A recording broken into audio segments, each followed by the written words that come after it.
What's good? Welcome in. You're watching Philadelphia Eagles Now. Greatly appreciate everybody for tuning into today's show. It's another stacked one, and it's all presented by Vincero Collective. Exceptionally crafted, stylish, and affordable watches. 20% off and free shipping if you use the promo code CHAT at VinceroCollective.com/chat. I think watches really awesome for the wardrobe because they're both casual and sophisticated. And if you need to rock a suit like I was last weekend at Jake and Kimberly's wedding up in New York, shout out to them. You can also rock a watch with that outfit. One more time, it's the promo code CHAT. We'll put that link in the comment section and the description of this video. And yes, I am rocking a Philadelphia Phillies jersey because it's Red October. They just won their first playoff series in 12 years, and hopefully they take down the Atlanta Braves. Enough of that, but hopefully a lot of you are Phillies fans as well. Here's what's coming your way on the show. Fly, Eagles, fly. It's all things Philly all the time. Vic Fangio helping out the Philadelphia Eagles. We'll get to some Eagles injury news. Take a look at that injury report, which is very vast and long, and more Eagles trade buzz on Brian Burns. First, though, it's Dallas week. F Dallas. How about them Cowboys? Eagles about to take it to the Cowboys and show them they are the true number one team in the NFC East. And we're having a great competition here at Chat Sports within the walls here at the studios. How many subscribers can both of these channels pick up this week? Let's take down the Cowboys on the field and here at Chat Sports with subscribers. We picked up 135 since Monday. Cowboys report trailing us 121. If you want videos every single day, informative, entertaining, Eagles news, rumors, analysis, live shows, and watch parties, lock us in. This content coming to you from Philly's own, yours truly. All right, Vic Fangio. He's helping out the Philadelphia Eagles, and this is something that we've been talking about over the last couple of months about whether or not he could be the team's defensive coordinator if Jonathan Gannon either goes somewhere else after this year or if he gets fired. Well, he's working with the team in a different capacity, though. According to Bleeding Green Nation, he's been consulting with the Eagles, and this is really fascinating on a couple of fronts. Now, throughout training camp, he was helping out a bunch of different teams in the NFL, including going to the NovaCare complex alongside Nick Sirianni and basically just watching the practices. And we're talking about one of the more respected defensive minds in the National Football League. Really, during this generation of football, when you think about defense in the NFL, him running that 3-4 scheme, the confusing aspect of it going up against opposing offenses, he's widely respected across the league. He was the Broncos head coach lastly from 2019 to 2021 before he got fired, and they hired Nathaniel Hackett, who's a joke, and he does have Pennsylvania ties. He grew up in Dunmore, Pennsylvania, which is the neighboring town of Scranton, Pennsylvania. If you're from northeastern Pennsylvania, type 570 in the comment section. Used to work at WNEP up in those parts and lived in Scranton for 3.5 years. Good spot with good people.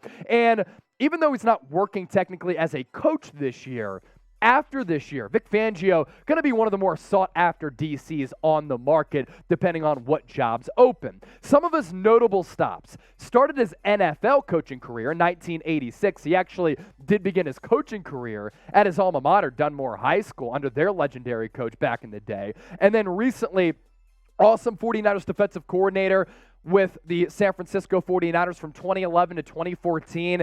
He came there to the Bay Area with Jim Harbaugh after coaching with him at Stanford. Really good Bears defensive coordinator from 2015 to 2018, and he was the Bears head coach from 2019 to 2021, as we talked about. And this report coming from Bleeding Green Nation, here's what they had to say, breaking this story that has a lot of people excited in the Philadelphia area. The Eagles have a better defense now than they did at this time last year. Through the first 5 games of 2021, the Birds allowed 23.2 offensive points per game.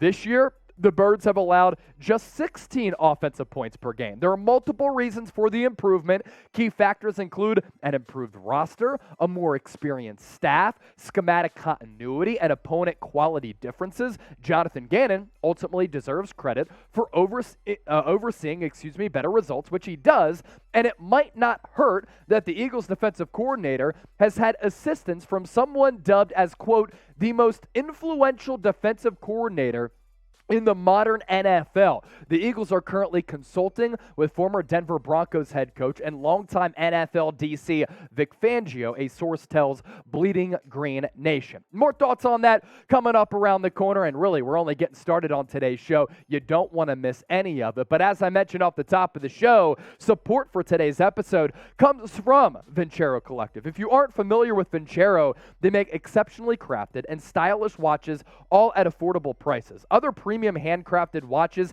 have insane markups, and they're wildly expensive. You can finally own a high quality and lasting timepiece without going broke. Look like a baller without having to spend like one. And the best part is, viewers of Eagles Now are getting hooked up to save even more with the biggest discount they have to offer. The eye-catching modern designs can go with any outfit or trend, a Phillies jersey or something nice, perfect for a day in the office or a date night out. It's the perfect gift for yourself or someone you love, and you can finally look like that baller without having to spend crazy cash. You don't need to take my word for it. With over 30,000 five-star reviews, they have been named GQ's go-to brand for premium lifestyle accessories. One more time, it is promo code CHAT at VinceroCollective.com/chat, 20% off and free shipping. Now, with this Eagles defense, they have been noticeably better than they were last year. And a lot of people complained about how they played against the Arizona Cardinals. A couple of those third down and long pickups were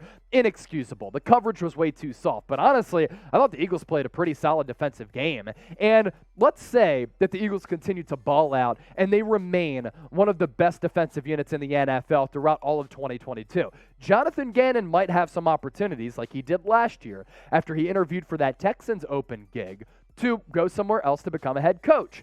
And Vic Fangio, consulting with the Eagles, he might have that inside track at once again becoming a defensive coordinator for Philadelphia. And Nick Sirianni's did a really great job of building up his coaching staff. Hiring Vic would be straight up awesome to replace Jonathan Gannon. The only thing I have a problem with, likes to run a 3-4. I don't want to see the Eagles change up their scheme. I'd rather them continue to go 4-3 because that's how this roster is built. But if they go after Fangio, that right there is certainly of note because of the schematic differences. Because it is Dallas week. How about them Cowboys? Type F Dallas in the chat. If you hate the Cowboys, I expect to hear from everybody and see all of you type that down below.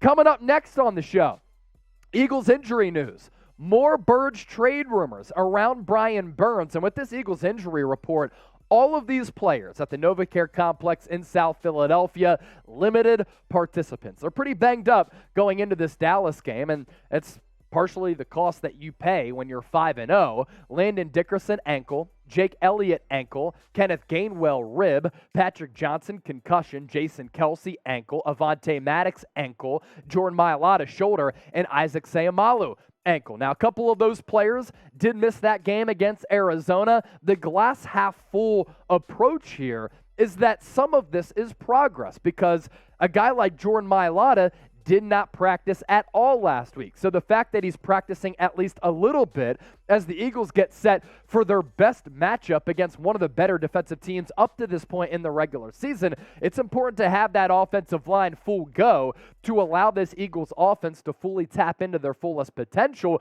and come out with the dub against Dallas, because if they lose, they're tied atop this division. Mailata, talking to the media today, he went close to full speed, or at least as close to full speed as you can go during a practice like this. He said, I'm probably going to be the fastest one out there so I can really play the drill and see how my shoulder feels. Obviously, I know this week is a big week. And it's a big week for him, obviously, because he knows about this rivalry. It's a big week because the offensive line in particular going to be critical going up against Dan Quinn's defense. This is a defense that in Jalen Hurts' 2 starts against Dallas has fared very well. And this is a Dallas defense that with their front, with their linebacking core, and with their secondary has statistically been a top 2 defense alongside the 49ers in the National Football League up to this point. Now, you can certainly make the argument that Dallas has faced a somewhat weak schedule of offenses throughout the first 5 weeks. But either way,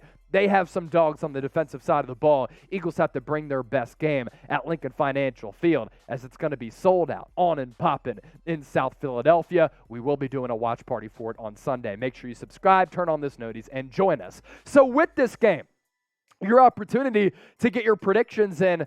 Who you got? Will the Eagles push their record to 6-0, or will the Cowboys win? DAL for the Cowboys, PHI for the Birds. Let me know right now in the comments section. Before we shift to Brian Burns, Eagles Now going to be going live on Thursday. Show starts 4 o'clock Eastern, 1 o'clock Pacific. We'll hit you with the latest Eagles news, rumors, a Cowboys preview. It'll be, once again, the Chase and Trey show. We have a surprise reveal that we want to show everybody, and we're going to do a little Eagles Now happy hour as well. So make sure you join us. Same deal applies. Subscribe, turn on those noties. Let's ride. Eagles country, let's fly. Latest on Brian Burns, according to Jay Glazier.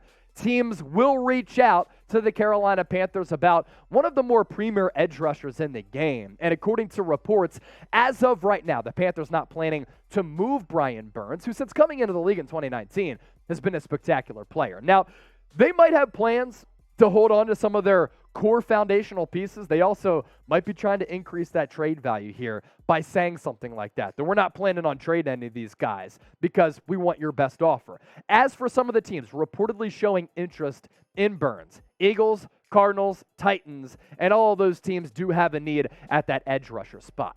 Now, why would the Eagles make this trade? Well, after Derek Barnett went down with that torn ACL, they're a little bit more thin along the defensive line. Josh Sweat's been great. Brandon Graham has been great. This Eagles defensive line has been really good, especially on the interior.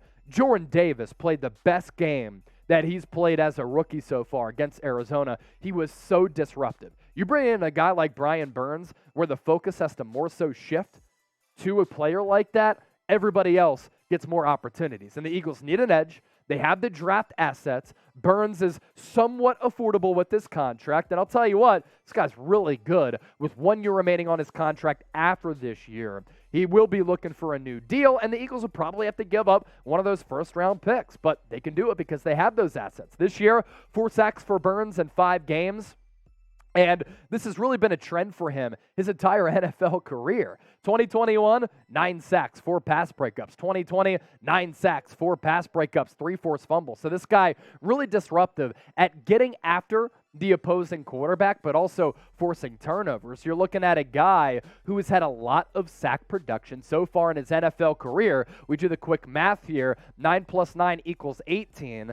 7 more would be 25.5, and this year he has 4. We got to update that graphic there. So this guy is approaching, 30 sacks so far in his NFL career, and he only came into the league back in 2019, and he's still really young at 24 years old. Last question for the homies before we hop on out of here. What do you think? Should Howie Roseman do the deal?